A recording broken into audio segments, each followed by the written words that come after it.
Hello there everybody, wee Paddy from across the shock. You'll have to excuse my beard. I only work one day a year and you need to start growing now to get there, but sure, I'll leave that to you. I can't say it out loud anyway. What this is about, the title's a bit strange, freehand sharpening. Well, sometimes I think I'm better than I am, and sometimes life is a way of showing you you're not as good as you think you are. And that's been my experience the last 2 days. I'm sure you watched my other videos. I got stones given to me and I had collected a few myself, and I've been doing freehand sharpening and I have thoroughly enjoyed it. It's been a great experience.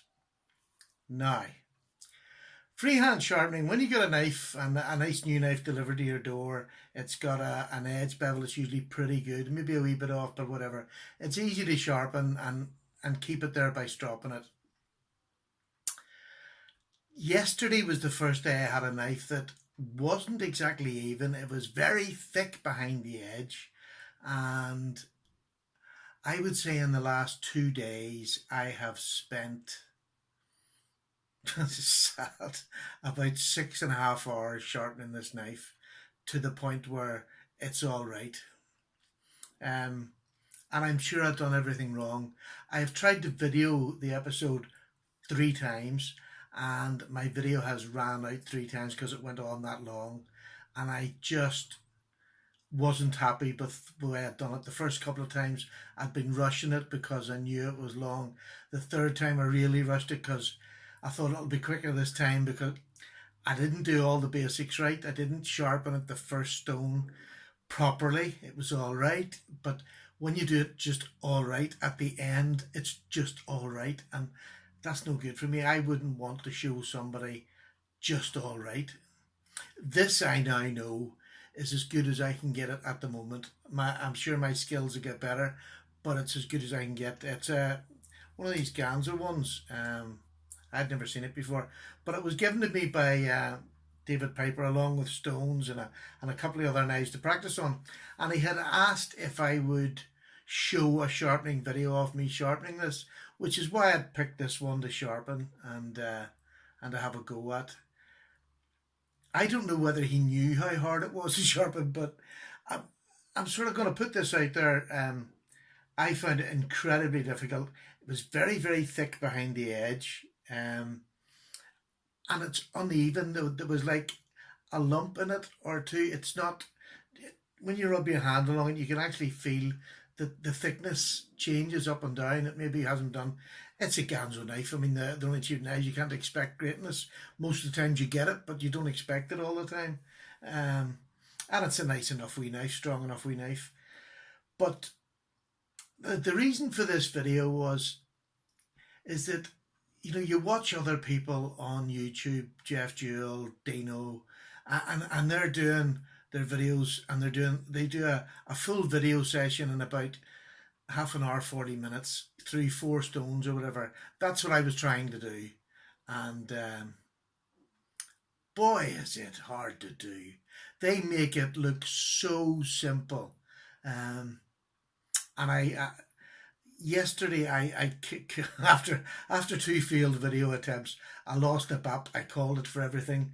I went on to my friend and I was speaking to him using language that the Lord does not allow, and as I was ranting to him, it just came to me, this is supposed to be a hobby. You're supposed to enjoy this.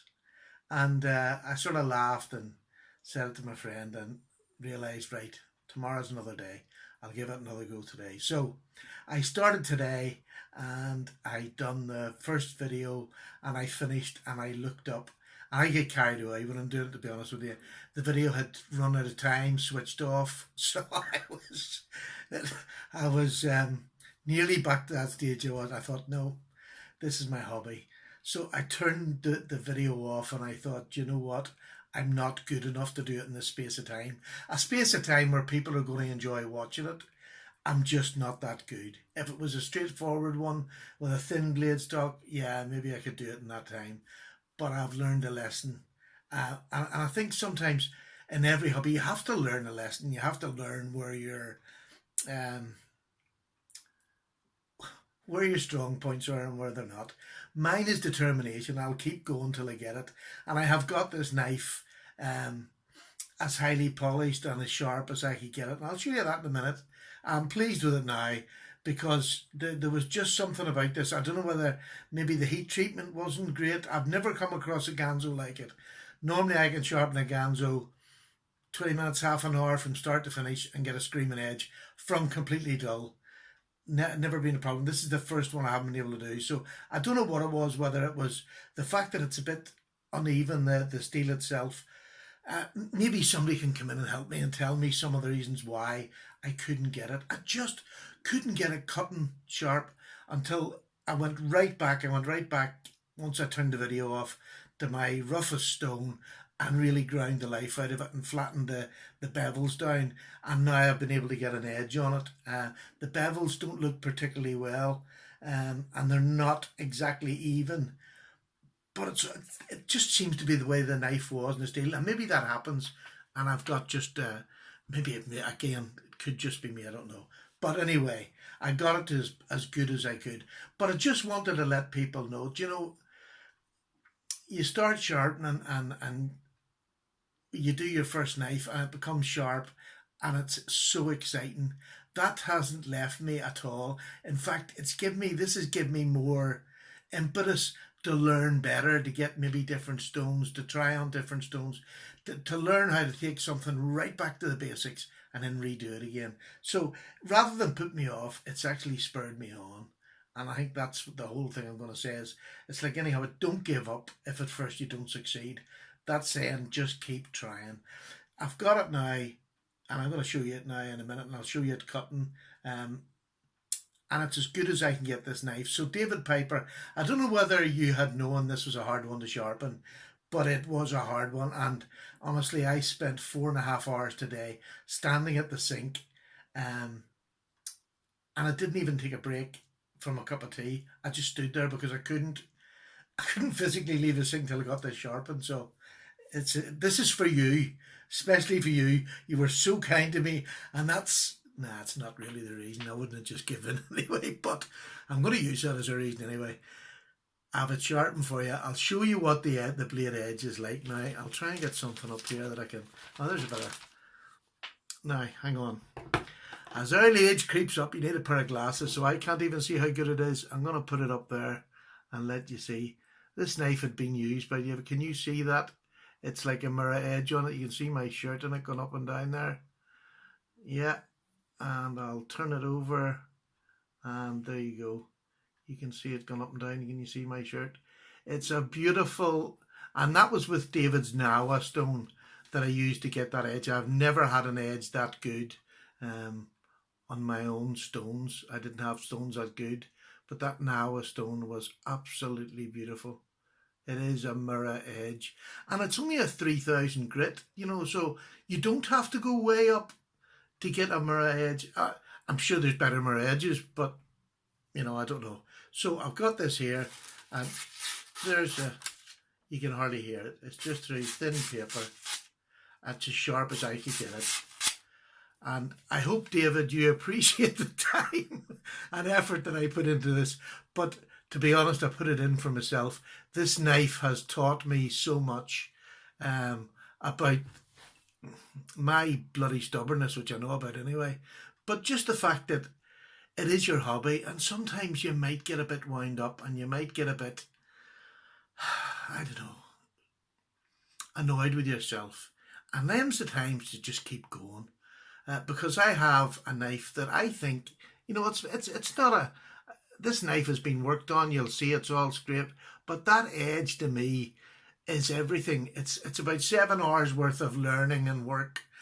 And do you know something? You see when you get it, and I looked at it at the end of it there, and when I sliced across the paper and it cut, I thought, oh, thank goodness. But 7 hours it took.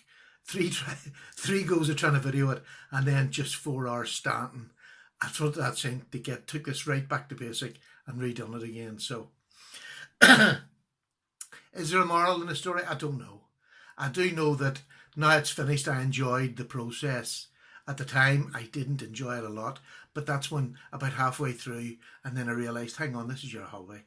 Just sit back a wee bit, calm down, and get back into it. So I've done it, and I am over the moon with it.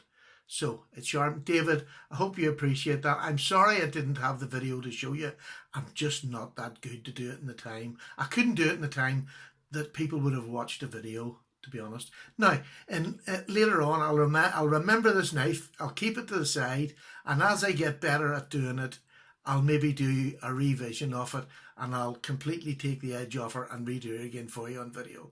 But I just couldn't do it. I can't do it at the minute that fast. So that's it. That's my story for David Piper, and for the rest of you. Thank you very much for the patience listening to the old waffle. But I just felt that I had to say something that, you know, keep on going, because sharpening by hand is such a thrill to do. It really is such a thrill. There we go. Last time. All right, take care.